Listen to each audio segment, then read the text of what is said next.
High বন্ধুরা, দেনা পাওনা নাটকের ১০৭ নম্বর নিয়ে হাজির হয়েছি। নাটকের প্রথমে নাবিলা খাওয়া দাওয়া শেষ করে বিদায় নিয়ে চলে যাচ্ছে। তখন শহীদের মা শহীদকে বলে নাবিলাকে নামিয়ে দিয়ে আসতে। তখন শহীদ চায় নাবিলাকে এগিয়ে দিতে। এইদিকে শহীদের শাশুড়ি শহীদের মাকে বেশি কথা শোনায়, কারণ এই শহীদকে আর নাবিলাকে অনেক ঝামেলা ঘটে গেছে। খায়রুলের বাবা ব্যাপারটা নিয়ে ক্ষমা চায় এবং মিটমাট করে নেয়। পরের সিনে নিপা তার মাকে জিজ্ঞেস করে এত ঝামেলা করার কি দরকার ছিল, কিন্তু শহীদের শাশুড়ি ঝামেলা পাকিয়ে যাচ্ছে। পরের সিনে শহীদ অফিসে যাওয়ার সময় খায়রুলকে দেখে উত্তেজিত হয়ে যায় এবং খায়রুলকে চলে যেতে বলে।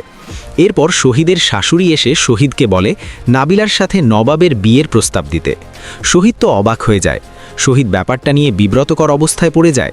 ওইদিকে খায়রুলের বাবা কোনোভাবেই তার মায়ের অসুখের কথা শেয়ার করার সুযোগ পাচ্ছে না।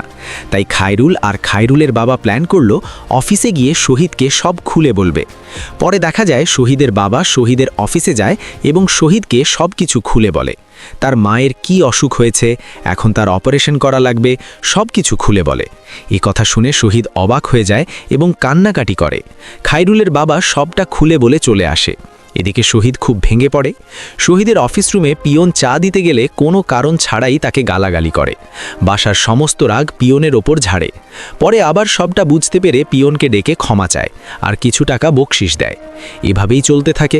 আগামী পর্বে কি হতে পারে আপনাদের থেকে মন্তব্য আশা করি।